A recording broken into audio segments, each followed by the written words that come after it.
Olá, Tutameia está ao vivo nesse fim de tarde de segunda-feira, tempos de pandemia, tempos de quarentena. Estamos aqui nos nossos estúdios caseiros, tutameicos, a Eleonora, o Rodolfo. E este programa especial que não tem entrevistado, a gente começou na segunda-feira passada, continua agora e vai procurar manter nas próximas segundas-feiras, sempre às 18 horas, um programa especial aqui do Tutameia, dedicado ao esporte. É o Maratonando no Tutameia, que nessa estreia, nessa etapa, a gente está trazendo lembranças de corridas, de maratonas, que integram o primeiro livro sobre corrida que eu lancei, que é o Maratonando, Desafios e Descobertas nos 5 continentes. O livro conta, lembrando cada etapa, conta essa transição, aí, essa passagem de um sujeito completamente sedentário para um cara apaixonado por corridas, né? E o que implicações isso traz para a vida da pessoa, que descobertas traz, quais são os novos desafios, como é que a gente integra, de repente, o esporte na vida e o que ele pode passar a significar para o indivíduo e para as suas relações com os outros, não é isso? Então, a cada episódio, a gente vai ler um capítulo do livro. Começamos na semana passada, o primeiro capítulo contou aí exatamente essa descoberta, essa primeira descoberta da corrida, e agora a gente vai ler para você aí o segundo capítulo, que se chama Califórnia Dourada, e é um contar da minha primeira maratona internacional. Esse microfone você está com a camiseta do... Mostra aqui. Aqui, ó, o microfone estava fechando a camiseta. Eu já estou aqui paramentado com a camiseta que a gente ganha, né? Quem participa da corrida ganha essa camiseta aí. Eu participei dessa corrida em 2001. Foi a minha primeira maratona do século XXI, do terceiro milênio. Eu corro desde o século passado, não é isso? É isso. Corro maratonas desde o século passado, então a minha primeira do século XXI foi essa,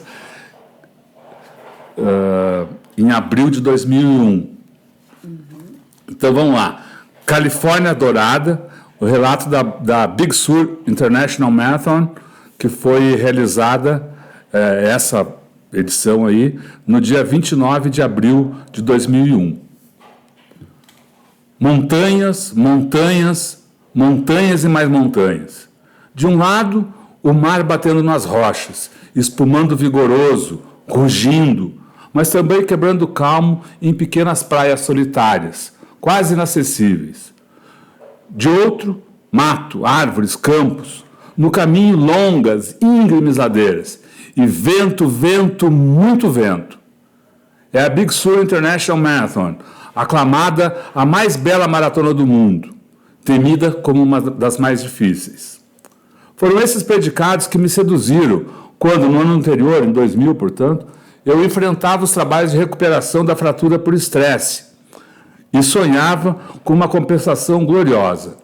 Em setembro de 2000, ainda machucado, mas com esperança, fiz minha inscrição pela internet. Foi providencial, pois em novembro estavam esgotadas as 4.000 vagas para a prova, que aconteceria só em abril do ano seguinte. No total, mais de 10.000 corredores participaram do evento, que incluiu também prova de revezamento, caminhada de 21 quilômetros e corrida de 5 quilômetros. Na maratona mesmo, o máximo são 4.500 corredores. É uma festa que toma conta de Monterey, cidade histórica e turística, a 208 quilômetros ao sul de São Francisco, na Califórnia. Durante exatas 5 horas e meia, isso era naquela época, hoje são 6 horas e mais um pouco, mas durante exatas 5 horas e meia, a Highway 1, estrada que serpenteia pelas montanhas, margeando o Oceano Pacífico, fica fechado entre a reserva florestal de Big Sur e a belíssima Carmel, pequena cidade praiana, refúgio de ricos e muito ricos. Foi a Leonora, que está aqui, que pela primeira vez me falou de Carmel. Ela ouvira o nome no intervalo de uma reunião de negócios no Uruguai, com um empresário argentino que representava uma empresa norte-americana. O sujeito voava o mundo vendendo máquinas e sistemas para jornais e aproveitava a milhagem assim conseguida para fazer viagens particulares por belas praias. Para ele, o recanto mais bacana que visitara era exatamente o ponto final de minha corrida. Carmel, especialmente para nós brasileiros, né? Ela impressiona mais pela organização e pela pujança do que exatamente pela beleza, ainda mais para quem circula pelas praias de Florianópolis e do Nordeste brasileiro. No alto da avenida principal, e pelo que vimos única, há lojas sofisticadas e restaurantes. À medida que a avenida se aproxima do mar, o comércio vai rareando e aumenta o número de placas indicando estacionamento proibido. Dá uma aguinha? Eu vou pegar. Eu pego para ti, segue aí. Tá. É tudo limpo de brilhar. Os jardins nas ruas são meticulosamente desenhados. Há vários quarteirões de paz entre a praia e o burburinho comercial. Ruas com mansões de veraneio, árvores e beleza simples, arrumada. Até demais, talvez. Foi lá que pela primeira vez eu vi uma estranha viatura do Departamento de Trânsito circulando com uma espécie de régua gigante que sai da lateral do veículo e confere se os carros estacionados estão parados nos limites regulamentados e devidamente pintados no asfalto. Isso aí a gente viu depois da prova. A gente estava num restaurante que ficava no mezanino, né? E a gente estava numa varanda e tinha aí a vista para a rua. De repente a gente viu esse carrinho aí. Eu falei, pô, é o fim da picada. Os caras estão medindo com uma régua a distância dos carros. Mas enfim, tá certo. Um dado que mostra o nível de organização, de arrumação da cidade. É uma cidadezinha muito arrumadinha mesmo, Carmel, essa praia. Vamos lá. Então, tudo isso eu vi meio de passagem, com as ideias enevoadas pelo nervosismo que antecede a prova, pensando no ritmo de corrida, antecipando dores, calculando dificuldades. A cada instante, voltava a imaginar o percurso, conferia o mapa gigante que tinha grudado na porta do quarto e que também estava impresso na minha mente. O início da Big Sur International Marathon é lá no alto das montanhas. Somente os corredores podiam subir até o ponto da largada, e exclusivamente nos ônibus fornecidos pela organização da prova. As partidas de 2 pontos em Monterey e outros 2 em Carmel começavam às 3h45, no meio da noite, escuridão, frio. É ali que os corredores se encaminhavam para os ônibus que iam levar para o início da prova. Então, começava às 3h45 e o último ônibus largaria às 4h45. Cada corredor tinha um bilhete. A cor do passe indicava o horário e o ponto de saída. Pelas regras da competição, Eleonora estava impedida de acompanhar a largada. Os ônibus eram só para os corredores. Procurando dar um jeito, desde fevereiro fiquei trocando e-mails com o diretor da prova, o tenente-coronel reformado Wally Kastner. Tive não uma promessa, mas um talvez. O problema foi o seguinte: na hora do vamos ver, quem disse que eu conseguia falar com o sujeito? A estrutura da prova era impressionante, com dezenas de pessoas trabalhando como voluntários e ajudando nas mesas de entrega de números, venda de produtos e resolução de problemas, no Centro de Convenções de Monterey. Um salão enorme era ocupado pelas mesas e cabines para atendimento dos corredores. Outro abrigava uma feira de produtos esportivos. E palestras gratuitas para os corredores eram realizadas em diversos auditórios. Levei quase 1 hora até conseguir convencer uma senhora que sim, eu conhecia o Kastner, pelo menos via internet. E sim, ele dissera que um brasileiro poderia procurá-lo. Foi melhor que a encomenda.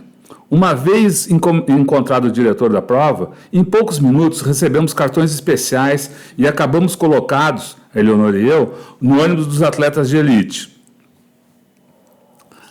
Isso aí é o início do ano 2000. Então, o ônibus dos atletas de elite carregava um punhado de atletas de elite. Era um mexicano, um casal de russos e meia dúzia de americanos.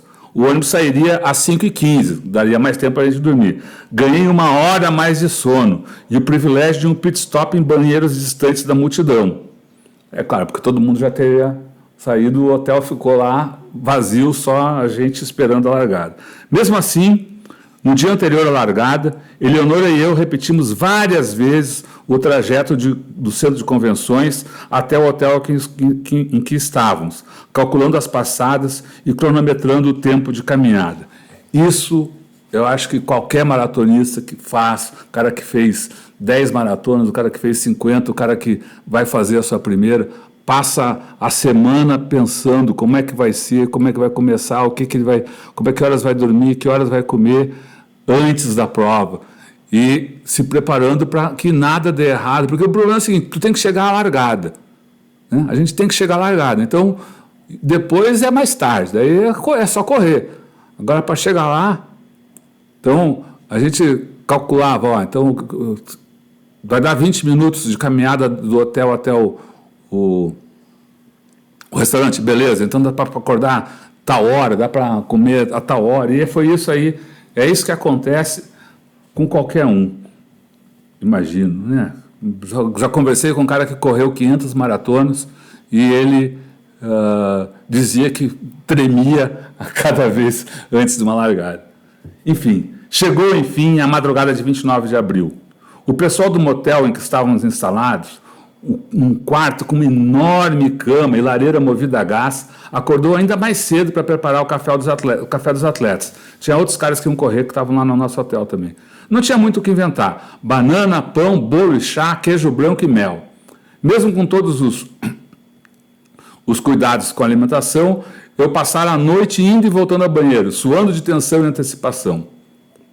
Caminhamos acelerados até o centro de convenções e ficamos acompanhando a multidão partir, numa bagunça militarmente organizada. Não sei porque eu usei militarmente, porque não tinha muito... o cara era coronel, né? Mas, enfim, estava bem organizado mesmo. Deu para relaxar um pouco, pois o nosso carro, o ônibus, né? O da elite, seria o último a largar. Era um desses ônibus escolares, amarelões, que a gente vê no filme, com o motor na frente, como se vê nos filmes americanos, foi o que eu escrevi lá. O motor roncava e bufava, subindo os morros que iríamos descer. Deslizava silencioso nas pirambeiras que iríamos conquistar. Com o clarear da manhã, aos poucos começou a ser possível ver o caminho. Um americano ao meu lado me apresentou ao Hurricane Point, ponto do furacão, ou ponta do furacão, o pico da corrida, a quase 180 metros acima do nível do mar. Mostrando pela janela, ele falou, é lá que nós vamos subir. Bueno, a gente ia ter de subir mesmo, mas isso seria mais tarde. Agora, por volta das 6h30 da manhã, finalmente chegávamos ao ponto de largada, o Pfeiffer State Park, que é então no alto aí dessa Highway 1, lá no Parque Big Sur, né? A organização e os serviços estavam impecáveis, como tudo ao longo de todo o tempo. Bancas com bananas em pedaços, laranjas cortadas, isotônico e água. Montes de banheiros com filas infrentáveis. Música. E um locutor anunciando quanto tempo faltava para o início da prova. Peguei uma garrafa de água, tomei uns 2, 3 goles, fui para a fila dos banheiros para dar a última antes de começar a correr. Quando faltava 15 minutos, eu ainda tinha uns 5 caras pela frente. Resolvi tirar a roupa ali mesmo. Como assim tirar a roupa? Eu vou explicar. É que, por causa do frio de rachar, todos os corredores estávamos agasalhados. A ordem era colocar a roupa num saco plástico marcado com o número de atletas e deixar nos ônibus, que iriam esperar no final. Eu estava com mais sorte, porque a Eleonora estava lá comigo, graças aí às condições que a gente conseguiu. Então deixei com a Eleonora meu abrigo, as luvas e o gorro. Estava frio, na casa dos 7, 8 graus, mas o sol brilhava. Achei que não ia precisar de mais agasalho. Às 5:45, entrei no cercado. Fiquei na área dos que iriam correr entre 3 horas e 45 e 4 horas e meia. Eu achando que ia dar mais umas 4 horas e meia do que qualquer outra coisa. Houve uma revoada de pombos brancos, foi cantado o hino norte-americano. O locutor anunciou que faltava 1 minuto. Depois 30 segundos, 10 segundos. Largada! Cheguei a ficar com os olhos molhados de emoção, mas correr que é bom, nada. Caminhando no meio da multidão que aos poucos se movimentava, levei mais de 1 minuto até passar pela faixa de largada. E só então comecei a dar passadas que imitava alguém tentando trotar. Alcancei o marco da primeira milha, que para quem não lembra, cada milha é 1.609 metros. Então, alcancei o marco da primeira milha em quase 11 minutos. Passei a segunda com mais de 21. A terceira completei com meia hora de prova. 3 milhas já dá mais ou menos 5 quilômetros, né? Então, 5 quilômetros, meia hora. Tudo ainda no meio da massa, quase sem correr. Ainda sentindo muito frio, sem suar, sabendo que estava na parte mais fácil da prova. Uma descida de 50 metros ao longo de 5 milhas. E que eu não podia me entusiasmar com essa aparente facilidade. Mas o fato é que, apesar de saber disso, estava aumentando o ritmo. A cada milha, indicado por Marcos na forma de violoncelos gigantes de madeira, é muito lindo isso. A gente não tem essas fotos aqui, não. Hoje em dia os marcadores de milha também são especiais, assim, desenhados, mas não são mais aqueles daquela época, que a música estava muito presente nessa corrida, como eu vou contar aqui daqui a pouquinho. A cada milha, indicado por Marcos na forma de violoncelos gigantes de madeira, um voluntário gritava o tempo transcorrido e outro informava a média por milha, avisando o tempo total previsto para aquela média. Lá pela quarta, a minha já estava em menos de 10 minutos. Estava mais ou menos 6 minutos e 15 por quilômetro. Sensacional! Não precisava olhar o relógio nem fazer cálculos para a conversão de milha em quilômetros. Como eu já disse, cada uma vale aproximadamente 1,6 km. Podia, sim, prestar mais atenção ao frequencímetro, que monitorava as batidas do meu coração e indicava que eu estava num ritmo de treino leve. Tudo bem que não era para sair como louco, mas preguiça também não dava, tinha que começar a melhorar. Aumentei o ritmo para 150 batimentos por minuto. No planejamento da prova, acreditava que daria para correr a maior parte do tempo a 160 batimentos por minuto, mas achei melhor ser prudente. O ritmo ideal da prova é calculado com base na frequência cardíaca máxima, que varia conforme a história da pessoa, a idade, a forma física e mais uns tantos elementos. Grosseiramente, porém, a forma 220 menos idade, no caso ali, naquele ano eu estava com 43 anos, então 220 menos 43 daria a frequência máxima prevista. Todos esses são números que para quem não que fazem parte da vida do corredor, tanto do corredor aí que faz 5 ou 10 quilômetros, como que treina maratona. Tu fica sempre pensando que ritmo e com base em que eu vou estabelecer aquele ritmo que vá permitir que eu chegue ao final da prova. Uhum. Que o cara chegue ao final da prova, ou que mais do que isso, que melhore seu tempo, ou mantenha um determinado ritmo desejado para aquilo. É tudo, então, esses números. Já teve um treinador que me dizia que maratona é matemática. É. Enfim, mas daí também tudo na vida é matemática. Então, naquela altura, mesmo fazendo pouco esforço, conseguia manter um ritmo que levava minha média horária para a direção desejada. Eu já estava num pelotão intermediário. Aos poucos eu vinha passando, né, os mais lentos, mais solto, passadas mais largas, resolvi aproveitar mais o caminho, curtir a paisagem. Afinal, não era aquela a mais linda maratona do mundo? Vamos botar uma fotinha. Vai falando que eu vou botar uma fotinha. Quando, depois de uma subida em curva para a esquerda, vi o mar pela primeira vez, batendo nas rochas lá embaixo, comecei a acreditar que talvez fosse mesmo. Também era uma das mais animadas. A cada milha, os corredores éramos recepcionados por uma banda, um grupo musical, ou mesmo só um fulano sozinho lá fazendo som. E a cada 2 milhas e pouco havia uma estação de abastecimento. É uma prova muito rica. Ela é linda, mas ela também muita oferta para o corredor, né? Essa coisa de animação, música, comida. Ó, haja abastecimento. Começa com água, depois isotônico, a seguir frutas e por fim esponja molhada para jogar água na cabeça e nas costas. Montes de lata de lixo para garantir que o mínimo possível vai parar no chão. E os copos de papel jogados são logo recolhidos.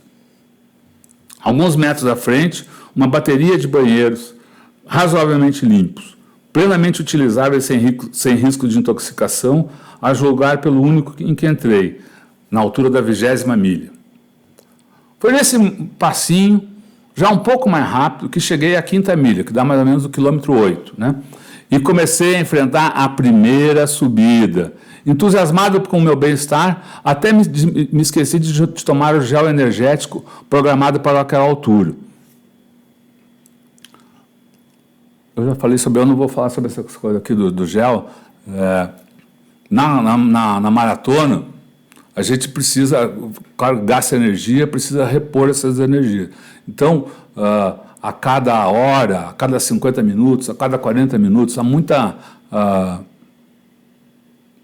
discordância, né? Ou muitas opções de abastecimento. Aí as pessoas costumam tomar uma bebida energética ou esses gel que vem com carboidrato. É uma meleca lá, doce, mas enfim, ajuda você manter as energias necessárias para continuar a prova.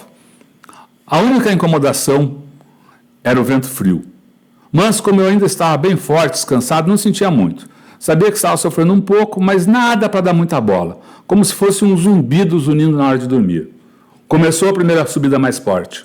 A paisagem ficou mais selvagem, as encostas da montanha já passavam a ser escarpas, as ondas espumavam nas rochas. Aproveitei para tirar fotos com uma câmera levíssima, especial para ser carregada no cós do calção e no cinto da pochete, que tinha comprado na exposição que fez parte do evento. Essa exposição funcionou sexta e sábado, a corrida foi no domingo, e foi um verdadeiro parque de diversões para corredores, com bancas das melhores marcas de tênis, roupas, relógios e muita comida de graça, especialmente barras energéticas e sucos especiais. Tudo ótimo, com destaque para os maravilhosos achocolatados. Bom, mas voltando à corrida, foi por aí, numa subida, que tive o primeiro diálogo com outro corredor. Pedi a uma americana que fizesse uma foto minha, e a gringa passou batida, dizendo que não tinha tempo, que tinha que manter o ritmo. Engoli, esperei que ela se mandasse e fui atrás, só para ter o gostinho de passar dela e deixar que ela tivesse uma magnífica visão dos meus calcanhares. Pense bem, que tanta pressa pode ter alguém que está fazendo mais de 6 minutos por quilômetro lá pelo quilômetro 12? Em compensação, ela ficou vendo por algum tempo a bela sola dos meus tênis. Deveria ser uma visão magnífica, pois, como se sabe, os tênis são objetos de desejo de todo corredor e seu equipamento mais importante. Para mim, então, que tenho pé chato, funcionavam também como auxílio para corrigir a passada. É que, como fui descobrir só depois de vários meses de treino, há sapatos especiais para os principais tipos de pisada. Em geral, quando a gente corre, a pessoa bate primeiro no chão com a parte externa do calcanhar e então faz um leve movimento para dentro e embica o pé reto, já dobrando a parte da frente para impulsionar o próximo passo. É isso aqui, né? Bate aqui, vai... Tá do outra cama, senão vai de novo, vai. Né? Vem, faz assim e... É o movimento da passada, né? A maioria das pessoas faz isso com precisão e elegância. Algumas, porém, têm o arco do pé mais alto, batem firme e forte no chão com a parte central ou interna do calcanhar. São os supinadores. Um grande número faz a entrada normal, e então gira o pé com mais amplitude, amortecendo o choque, mas também correndo o risco de torção. A isso se chama pronação excessiva, característica muito comum entre os que têm pé chato, como eu. Os tênis para nós são sempre os mais largos, mais pesados, mais feios e os mais caros, cheios de tecnologia para manter a passada no rumo. Tudo isso foi para contar qual a visão que eu dei para a gringa. E não quis tirar foto. Não quis tirar foto, né? Mas foi por pouco tempo, porque ela não aguentou ficar nem no ritmozinho que eu seguia. Continuei na minha, sabia que ainda haveria muita beleza para curtir. Depois de uma longa curva, deu para ver o que vinha pela frente. Lá longe estava o caminho que levaria ao Hurricane Point. Antes, tinha de subir mais um pouco e depois rolar a lomba abaixo. Então era uma subida descida, né? Dando uma boa acelerada e cuidando para não perder o controle. Abri a passada, mas mantendo o fôlego para trocar com os parceiros comentários, exclamações sobre a subida que estava por vir. Cheguei ao ponto mais baixo da prova, a cerca de 20 metros acima do nível do mar, e comecei a subir. Tinha tomado o gel que levava na pochete lá pelo quilômetro 13, depois de recusar o gel distribuído a cada 2 estações. Passei a 10ª milha, quilômetro 16, com 1h32, já no passo que seguiria mantendo quase ao longo de toda a prova. Os americanos podem falar as barbaridades que quiserem daquele morro, e é um senhor morro, equivale à soma empilhada de umas 3 brigadeiras, a temível subida da famosa corrida paulistana de São Silvestre. Mas ele não mata ninguém, ou pelo menos ninguém que tenha treinado com afinco e se jogue para manter o ritmo. Foi o que fiz, ainda parando para mais umas fotos. Quando vi, já chegava ao tal Hurricane Point, ponte dos furacões. Dei um berrão daqueles bons em português, gritando: "Vambora, pessoal, que agora é só lomba abaixo." Os em volta riram, mesmo sem entender nada, e eu segui a minha recomendação. Passei a meia maratona em 2h02, e 2 minutos, né? Feliz, forte, relaxado. E aí comecei a acreditar, achando que talvez desse para pensar em tempo. Precisando pensar em tempo, você não chegar em 4h30, chegar em alguma coisa mais perto das 4 horas. Foi o que eu pensei nessa altura. De certo modo, sabia que eu mesmo estava me enrolando quando gritei que era só lomba abaixo. Bastava lembrar da altimetria, um mapa das variações do terreno da prova, para saber isso. Tinha consciência de que estava me enganando. Lembrava até de comentários lidos na internet, em que os corredores reclamavam mais das ondulações das milhas finais do que do Hurricane Point. Mas eu resolvi seguir no Me Engana Que Eu Gosto e fiz as milhas mais legais da prova. Lá pela 16ª, com quase 2/3 do percurso já superados, finalmente cheguei a um ritmo que previa a conclusão em 4 horas. Se conseguisse, seria muito, mas muito melhor do que Marechonara a realizar. Foi quando, pela 3ª vez, bati um papo na estrada. O corredor viu os escritos em português na minha camiseta. Minha camiseta é uma especial ali. Tem aí. Tem. Eu botava nas costas o nome em grandão, o nome da Eleonora, botei o nome das minhas filhas, do meu pai, da minha mãe, dos meus irmãos, enfim, de tudo que. Música que eu gostava, Porto Alegre, já cheio de coisas escritas, Brasil. Então o cara viu esses escritos todos e resolveu bater papo. Ele tinha, olha só, o cara tinha uma amiga que morava em Porto Alegre. Era uma arquiteta que ele tinha conhecido em Madrid. Ele até chegou a me dizer o nome dela do escritório, mas eu esqueci na mesma hora. Né? Rodamos junto um pouco, um forçando o ritmo do outro. Isso aí é legal, assim, os caras ficam, é comum acontecer na prova. Você encontra alguém, vai conversando, vai naquela conversa, mas na verdade você está conversando, mas na verdade você está correndo. E daí você está correndo com o outro e fala assim, bom, ele está no meu ritmo, deixa eu apertar um pouquinho mais. Daí o outro vê, não, o cara, enfim, cada um vai aos poucos, mesmo conversando, um vai puxando o outro, é quase que um desafio sem palavras que acontece ali, né, nessa conversa. Rodamos juntos um pouco, um forçando o ritmo do outro, mas na estação de abastecimento, depois da milha 17, eu fiquei para trás, bebendo minha alma calmamente, caminhando, como tinha feito em todas as estações, e como seguiria caminhando até o fim. Caminhando porque era mais prático, para não derramar água, e não por causa dos ensinamentos do Jeff Galloway, o ex-atleta olímpico norte-americano, escritor e um dos palestrantes das sessões do dia anterior, defensor de caminhadas de 1 minuto a cada 4 corridos, ou o ritmo que cada um achasse melhor para si. Esse cara na época, hoje ele já não aparece muito nas revistas de corrida, mas na época ele era uma estrela aí no mundo das corridas, aparecia em todas as edições da revista Runner's World, norte-americana, não tinha ainda a versão brasileira, né? E ele dava essas palestras. E a tese dele é que, determinando um certo equilíbrio, uma composição entre corrida e caminhada, a pessoa se cansaria menos e faria um ritmo tão bom quanto o que ela faria se fosse correr o tempo todo. Tem muito debate sobre isso, mas o certo é que hoje em dia tem muitos treinadores que são adeptos não exatamente das teses deles, não por causa das teses dele, mas adeptos desse processo aí de caminhada e corrida como treino para tudo, né? Desde provas de 5 km até maratonas e ultras, né? Eu mesmo, desde 2010,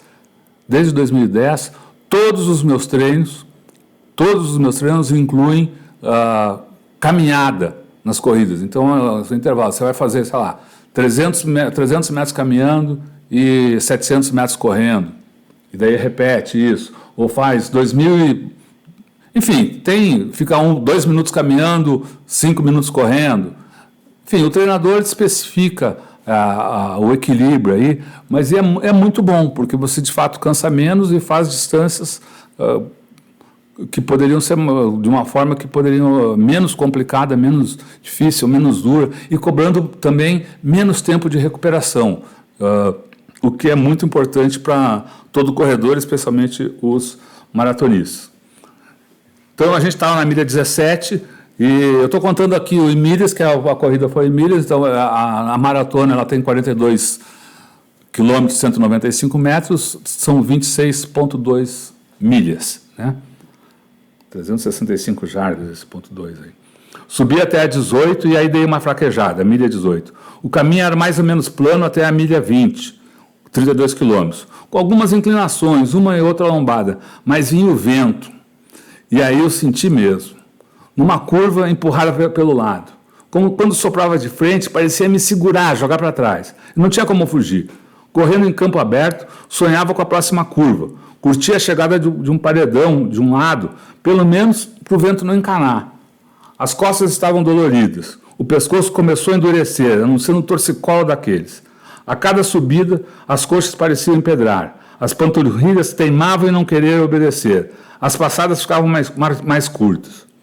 Na milha 21, a previsão de chegada estava em 4 horas e 4 minutos, e subindo.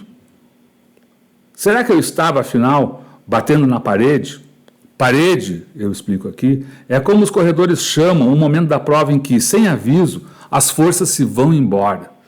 A dor na musculatura toma conta do pensamento, os pés inchados formigam, a vontade de concluir fraqueja diante da sedução de descansar.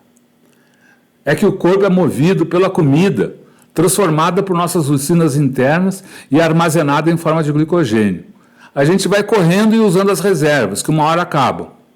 Quando isso acontece, o corpo busca outras fontes de energia e se alimenta dos músculos, uma espécie de autofagia química que deixa o corredor cada vez mais fraco. É por isso que a gente precisa se reabastecer. Aquilo que eu falei dos gel, né? Eu vinha consumindo mais ou menos a cada hora um saquinho de carboidrato em gel, uma meleca adocicada que supostamente repõe as energias gastas no exercício. Não estava funcionando. Com beleza e tudo, paisagem escambau, meu ânimo balançou. Bateu um desalento. Se continuasse assim, dali a pouco estaria caminhando. Mais um pouco ele ia parar, sei lá. Achava que não ia dar, mas persegui que se largasse de mão não daria mesmo. A ordem para mim tinha que ser outra. Elegância, peito aberto, pescoço relaxado, braços se mexendo, calcanhares no alto, tornando a passada mais ampla e veloz. Isso que tinha que botar na cabeça, porque se cede pro desânimo, você cede para a sedução do descanso, você está ferrado, você descansa e daí afrouxa. Então tem que mandar essas ordens para o espírito. Então, meus amigos, pau! Talvez não conseguisse quebrar as 4 horas, mas também estava decidido a não fazer menos do que já tinha conquistado. Eu vinha acelerando, eu vinha melhorando o ritmo, já estava com uma perspectiva de chegada, vamos tentar manter aquilo, pelo menos. A essa altura já estávamos chegando a uma parte menos selvagem, habitada de longe em longe. Então, só para descrever um pouco mais esse terreno, a gente começa lá no parque e durante toda essa turma aí, uns mais de 30 quilômetros, é praticamente tudo, não desabitado, mas muito pouco habitado. Uma parte é só o parque, então não vê nada. É mar de um lado, as escarpas, do outro lado, campo, árvores, pedras, tem umas pedras grandes, assim. Daí, de tempos em tempos, há um caminhozinho, começa a aparecer uma fazenda, uma casa de campo. Às vezes havia pessoas na beira de estrada para aplaudir, mandar um aceno para o corredor, enfim. Mas isso de raro em raro. Agora, nessa altura aí, depois da milha 20 e poucos, né, lá quando faltava menos de um terço para o final da prova, então isso já começa a mudar, a paisagem já começa a se tornar um pouco mais urbano, ainda que a gente continue sempre, toda a prova é pela Highway 1. Então, a essa altura já estávamos chegando a uma parte menos selvagem, então, habitada de longe em longe. Mais gente surgia de vez em quando na estrada, aplaudindo, incentivando. Alguns gritavam o meu nome, que eu levava aqui na frente, escrito no peito. Way to go, Rodolfo! Good job! O cara sempre diz, good job, good job.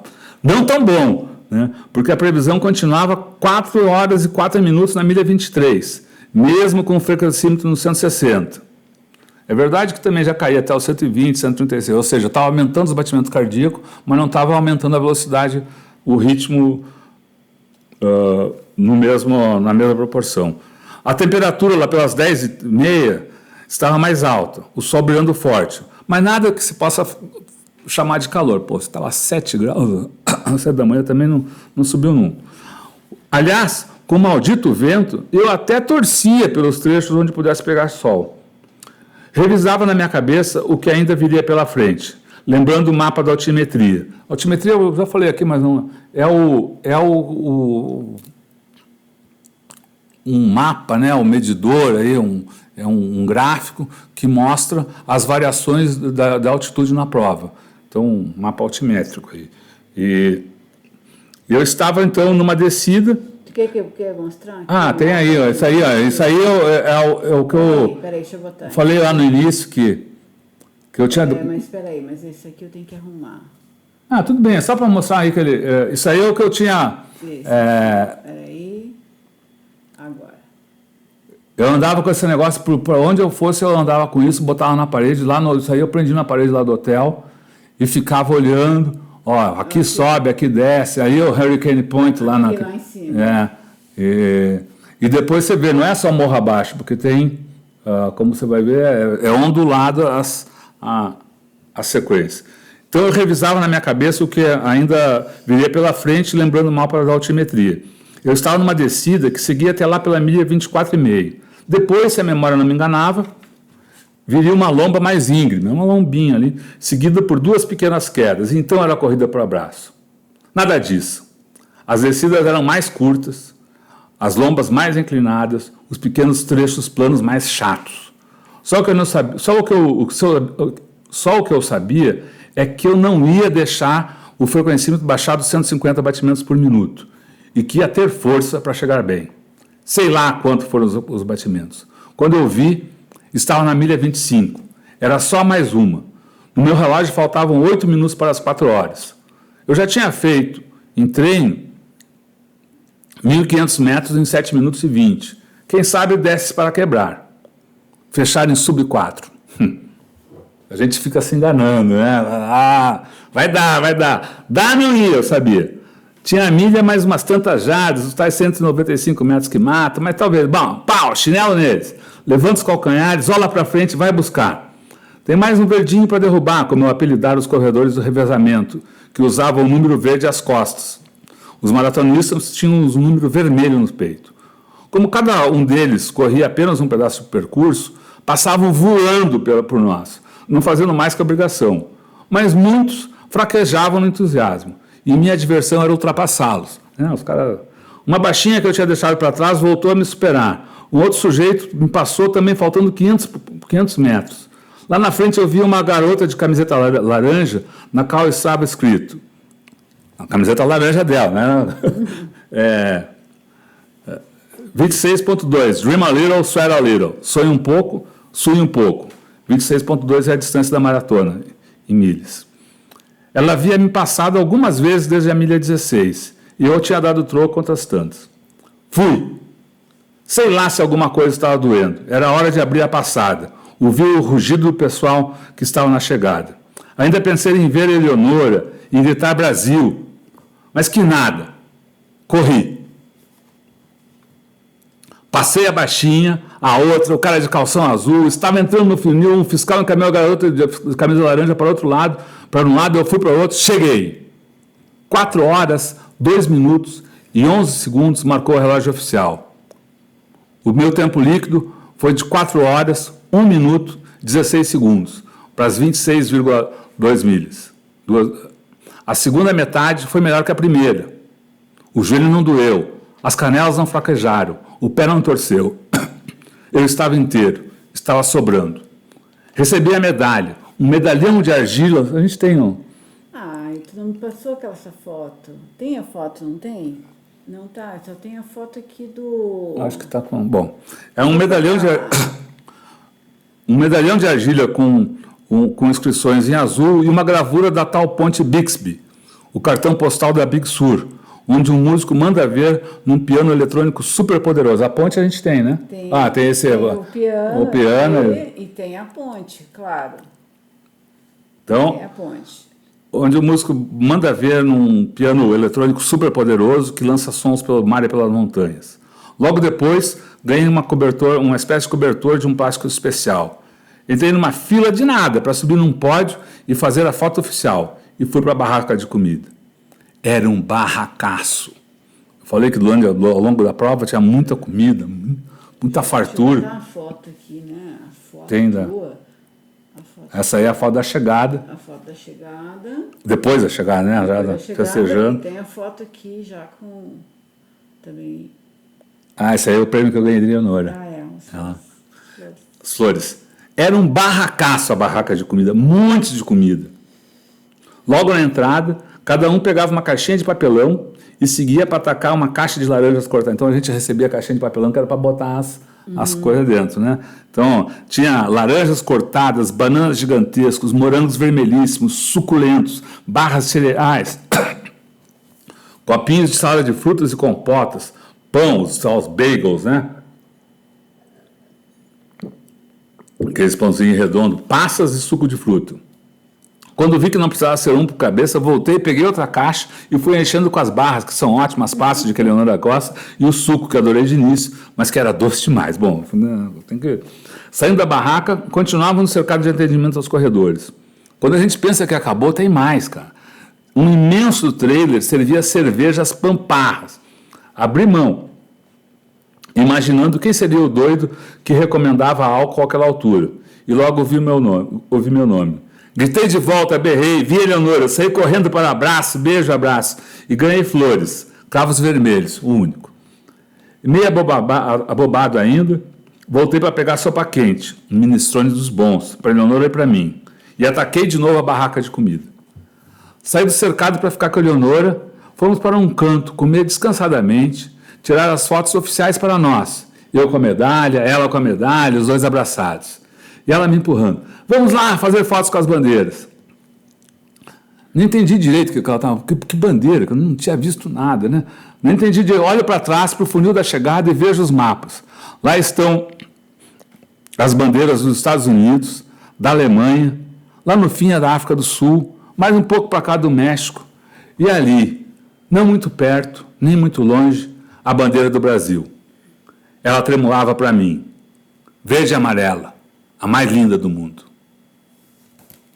E assim termina esse capítulo aí, o segundo capítulo, Califórnia Dourada, do livro Maratonando. A gente vai seguir aqui no Tutameia, às segundas-feiras, trazendo esse especial aí de esporte, de leitura, né? Um pouco, uma contribuição que a gente está tão parado aqui dentro de casa, tem que pelo menos... Parado? Parada que a gente não está, né? Mas, enfim, a gente fica fechado em casa, tem que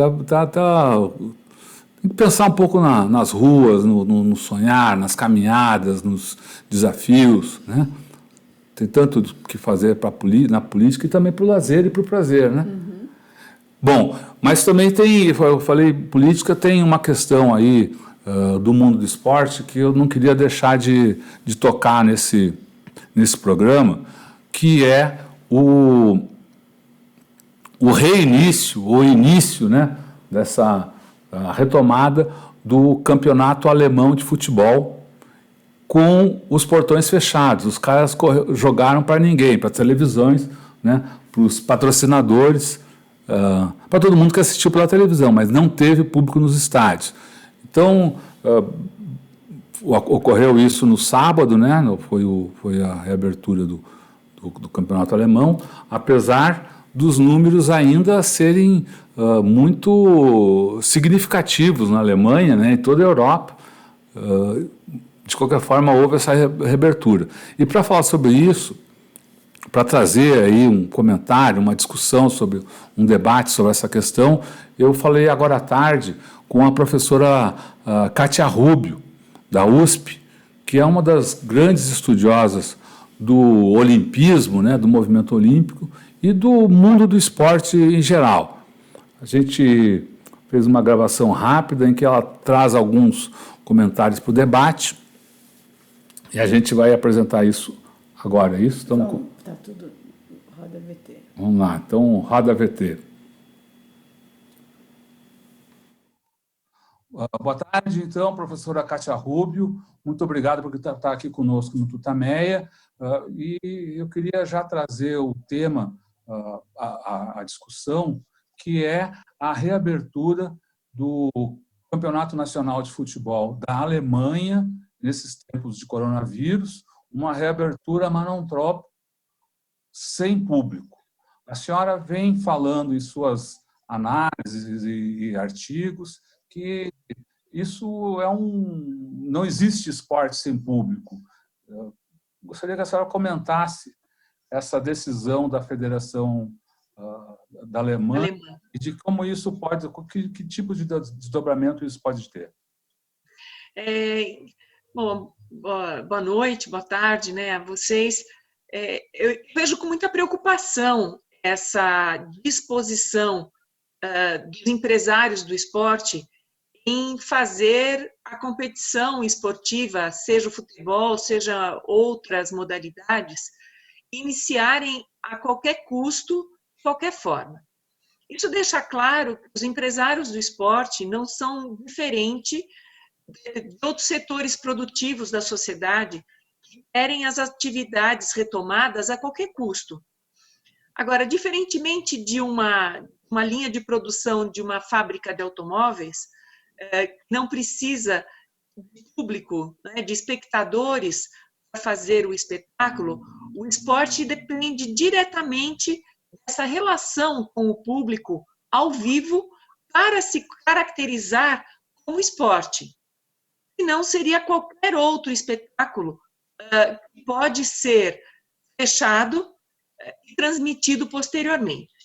A razão de ser do esporte é essa competição em tempo real, depois de transmitida, de retransmitida em formato de reprise, se torna um espetáculo. Né? Então, o esporte competitivo, aquele que mobiliza... Tudo bem. Pegou uma luz aqui. Pegou uma luz aqui terrível. Vou começar de novo. Obrigada, filho. O esporte, como nós conhecemos e nós apreciamos, ele é feito em tempo real, no presente, com a presença de público, não é? Sem que haja essa interação entre quem compete e quem assiste, não há o esporte, a gente só tem espetáculo. E, veja, o espetáculo esportivo é hoje um grande produto de uma indústria de entretenimento que precisa disso para gerar conteúdo e, consequentemente, ter lucro. Então, se o espetáculo esportivo ao vivo pode ser pensado sem público, ele não pode ser pensado sem adversário. O esporte, para ser esporte, ele precisa da competição, ele precisa do adversário para ver a competição. Então, abreviar a quarentena, abreviar o retorno, significa dizer que essa indústria não pode parar. Assim como desejam outros empresários de outros setores produtivos que querem fazer os seus operários, os seus funcionários voltarem pagando com o preço das próprias vidas a necessidade da produção de lucro apenas desses empresários. Essa volta nas condições atuais, ela também coloca em risco a saúde e a própria vida dos jogadores, não? Certamente. Supostas medidas preventivas lá de não se abraçar para festejar o gol. Enfim. Como se, veja, como eu disse, o esporte ele só existe se houver competição com o adversário em tempo real. Então, podem ser desinfetadas as bolas, podem ser desinfetadas as chuteiras. Agora, você vai interferir na estratégia e na tática do jogo para que não haja enfrentamento, confronto, corpo a corpo dos atletas que competem? É ridículo. É ridículo. Então, é preciso avisar o zagueiro do time adversário que ele não pode ter mais do que 1 metro de proximidade do seu adversário para poder manter as regras de asepsia. Ridículo, não é? O jogo ele precisa desse encontro corporal, e em havendo encontro corporal, as medidas sanitárias já foram burladas, já foram corrompidas. Ou seja, o que se pede hoje para o atleta é fazer exatamente aquilo que o inverso daquilo que se pede para a população do planeta, que é manter distanciamento e preservar a saúde não apenas de si mesmo, mas a saúde do outro. Então, veja, o discurso da indústria do futebol alemão não é diferente de tantos empresários por aí desprezam a saúde dos seus funcionários em detrimento do próprio lucro. Certo. E o que isso nos revela sobre a indústria do esporte, sobre o que é o futebol hoje? Ficou o domínio completo, então, da dita filosofia neoliberal em cima, que o que importa é continuar, ter retorno o mais rapidamente possível, sem medir quaisquer consequências?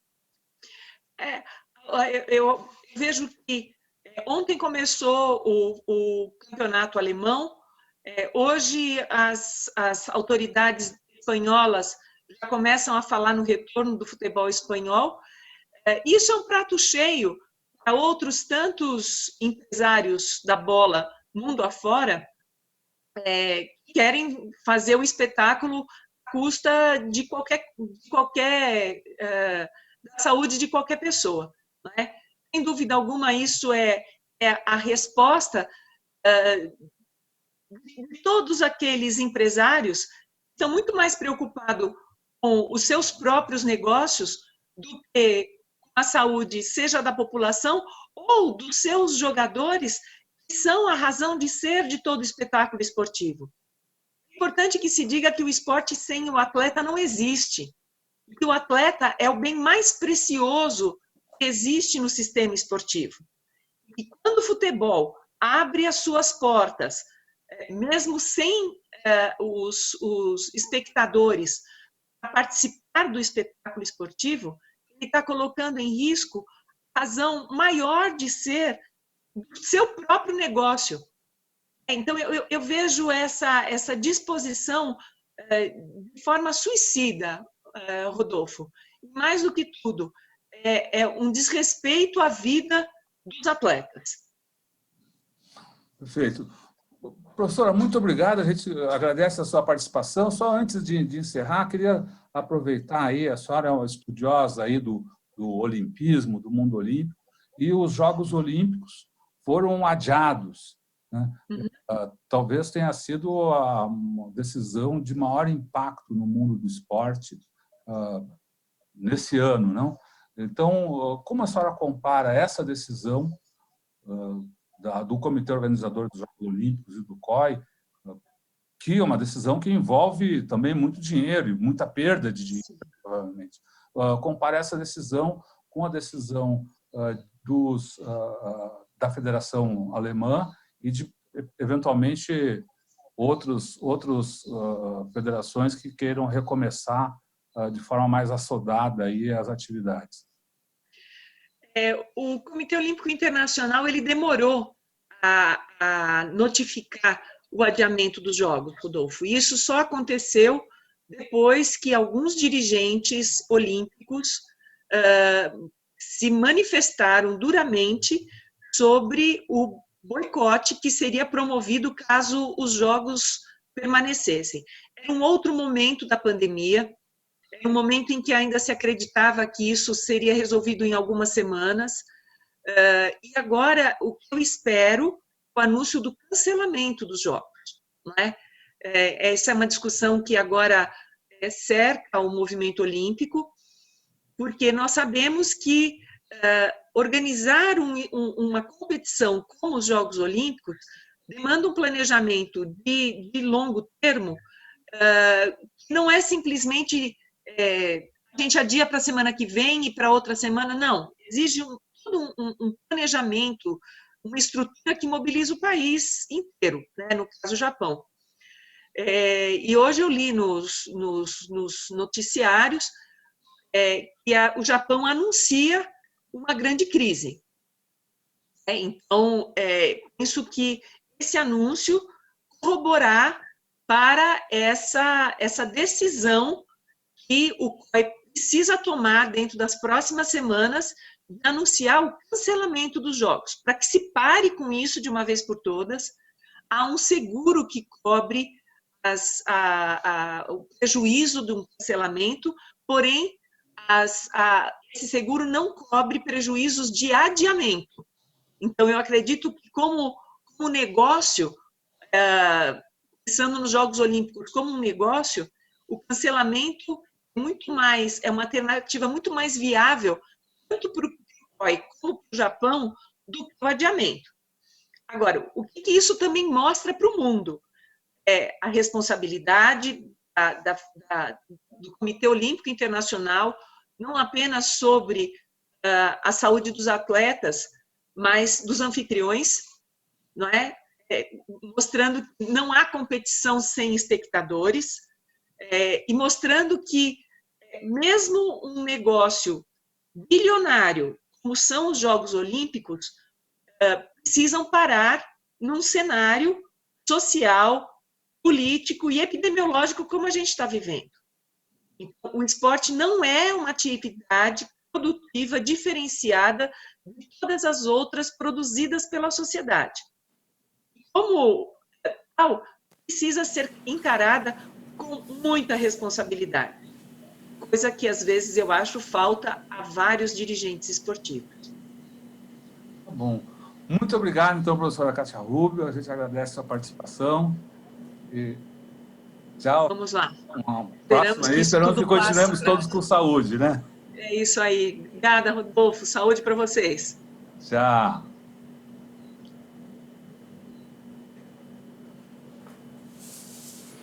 Bom, então essa foi a professora Kátia Rubio, fazendo comentários aí sobre a questão da volta, né, do futebol no meio da pandemia.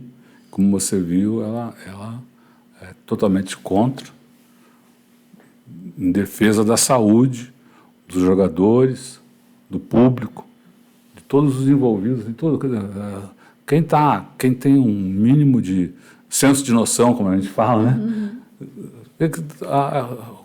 A gente precisa parar para tentar diminuir a velocidade de contágio e diminuir o número de mortes no mundo. Os números são cada vez mais assustadores. Mas, com isso, né, eu quero voltar aqui para o nossa especial Maratonando. A gente falou da medalha. Então tem aqui uma fotinha que mostra a medalha lá. Então, é uma obra de arte em argila, né? Quer mostrar naquela aqui? Vamos ver. Ó. Aqui, olha só. Então tem de argila, tem lá o desenho dessa Bixby Bridge, essa ponte aí que é o